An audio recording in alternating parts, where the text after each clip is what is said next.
Hey guys, it is Monday here in West Virginia, so you know what time it is. It is Mopar Monday time. And today we're taking a look at a few distressed Daytonas. And the two right here, you've already seen. You've seen those when we did the unboxing on them maybe 2 or 3 weeks ago when we were doing unboxing M2 Machines Auto Projects. The one we're doing today is a brand new one. It is the Joe Dirt Daytona from Greenlight, their Hollywood series. And I used to have this one in my diorama in the Philippines, but after I moved back here, I got rid of a lot of stuff and kind of started all over again. So I had to get another one and unbox it. And man, I can't believe what these stupid things are going for nowadays. It's hard to find one for less than 50 bucks if it's in the package. Even the loose ones I seen on eBay are going for like 30, maybe even 35 sometimes. It's crazy. So I had to finally bite the bullet, and I got this one for a fair price considering today's secondary market value. I think I paid $45 for it with free shipping. So it's high because I'm going to crack it open, so it's going to lose a lot of value as soon as I do that, but I couldn't find any loose ones. So anyways, it is what it is. I wanted the car, so I had to pay for it.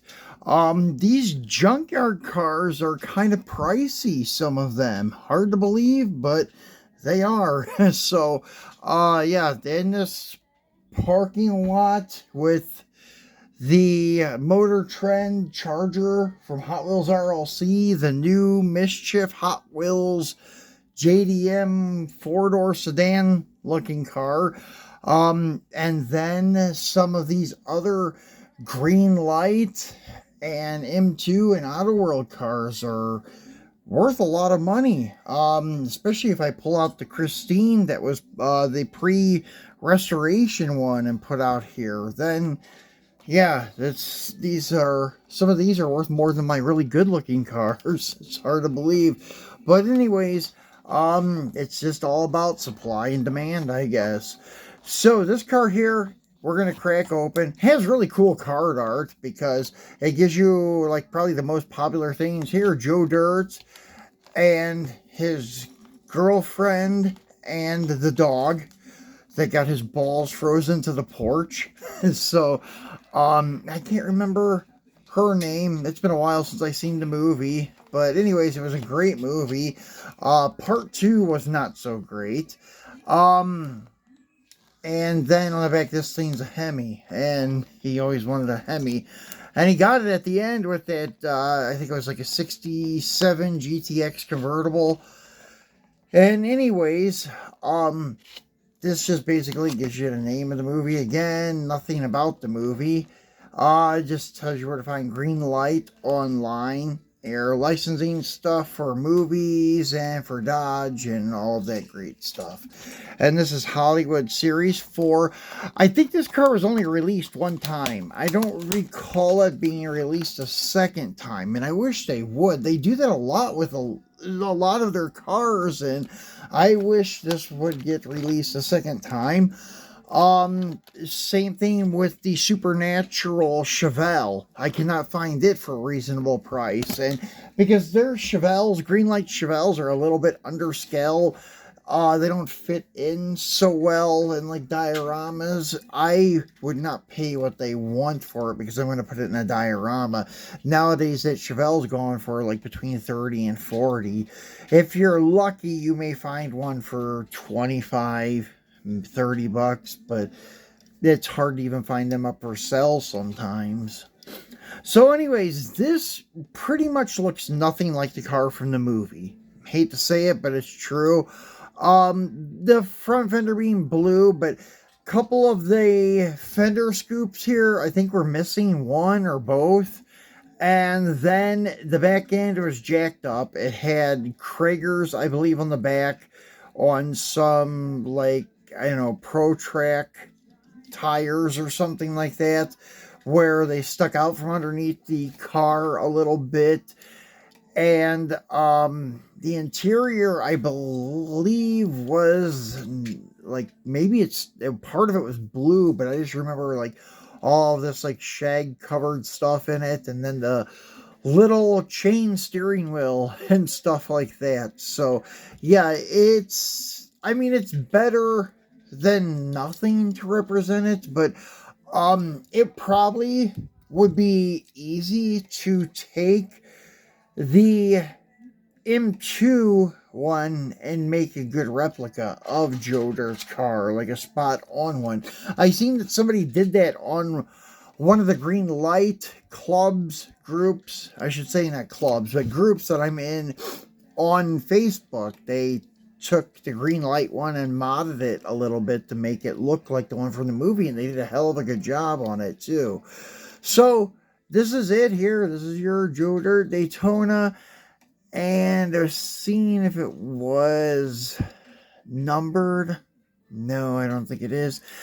And then the hood opens, but nothing special. It does not have a Hemi. It has a 440 in it, most likely. And under the hood is purple. The inner fenders are purple. So it's like it was originally a purple car. I don't remember. I don't think they ever popped the hood on the one in Joe Dirt. And then you could see a little bit of purple paint on the door. So yeah, the motors by Greenlight in these cars look ridiculously small. I know it's a big front end. You had a lot of area up there, but still it looks small for the 1/64 scale to go in accordance with the car itself and the scaling. But still, yet cool car. Just leave the hood shut, and it looks good setting in the diorama of all these beaters. And now, as I was saying, we have the M2s here. Overall, they're pretty much just same. Like back to back, front to front. Their size is pretty much exactly the same. The M2s kind of taper in a little bit on the front, whereas the Greenlights don't. And another thing Greenlight did on a few of theirs, you could see the rubber gasket between the nose piece and the fender, which is also kind of an accurate thing. M2s almost sometimes looks like it's made to the fender, but there is also a nice crisp line there. But yeah, the M2 would be one that could be easily modified to make an accurate Joe Dirt one. And if you didn't want to go through painting a bunch of stuff, this version right here from Release 3, it's the yellowish, orangish, rusty color. Pretty much the same on top if you look at it. All you're going to have to do really is paint a couple body panels on it and add maybe a little more patina. Then you could get the big Kragers that they have and put underneath the car. There may even be a way to jack it up a little bit in the rear end, since the rear end is an insert on these. And another thing about the Greenlight one, the track looks ridiculous. It's too narrow because the tires are too wide. But the width of the cars are pretty much the same. It's just that Greenlight's tires are way too wide. Yeah, the M2 one has a lot of possibilities to make it a Joe Dirt replica without a ton of work. And that may be a future project of mine if I can find another one of these at a reasonable price. That may be something I could do. But I have a lot of projects that I want to do. I just haven't got around to it. Like, I would like to take Hot Wheels Hemi Dart and paint it to look like the stock Hearst Dart or Hearst Barracuda, so it would look just like it did off the showroom, not the showroom floor, but right out of the factory is how they came. Gray primer with the black gel coat front end. Want to do one of those. And then there is also a Dodge Adventure I wanted to make look like a junkyard truck. So I have a lot of things that I want to do, and this Dirt Daytona would be another. So, anyways, don't know if I'll ever get around to it, but that would be a good candidate to make one. So, guys, that's pretty much it. I just wanted to show you this is the best three distressed Daytonas on the market, pretty much. There's the Chase variant of Release 3, which is all gray primer with no windows in it. It doesn't have a tail on it, or spoiler, whatever you want to call it. And that's how all the Chases came. They were gray primer with no windows. And I think they have white interior too. The 57 Chevy had it in Series 1, and then I think the Boss 429 had it in Series 2, and I think the Daytona may also have a white interior. But they're the gray primer cars in the set with no patina on it. It looks like they're maybe 50% restored or something. But besides the Chase variant of this, these are the three that are out there on the market that are true to scale. There are some Johnny Lightning Daytonas that are in their Barn Find series that look really good, but they're just too small for 1/64th, too small to put in dioramas. That's why I don't have them or the Superbird, because they make a couple of really cool Superbirds that look like Barn Find cars, but they're just too small. Same thing with their Super Bees. But if you took nothing but Johnny Lightning cars like the Super Bees, the Daytonas, and the Superbirds, and made a diorama with just those, it would look fantastic because they all kind of size up with one another and the diorama would look really good. But because I have a bunch of different brands mixed together, different makes of cars, models, years, and stuff like that, I try to get the ones that are closest to one another. But yeah, Johnny Lightning has some cool Daytonas too. But if you want true scale 1/64th, these are the three that you got to pick from. So anyways, that's it for our Mopar Monday. We'll be back on Friday for a Freest Friday. We have some Fords coming up with the patina look to them.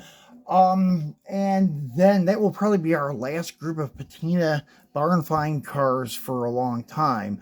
I may do a group video and show you all of them in the diorama close up, but that's probably it. So yeah, waiting for new stuff to arrive and for new things coming up that should be released soon, so we can make some new videos for you guys on some new stuff. But yeah, this is it for today, and we'll be back on Friday. Thanks for watching.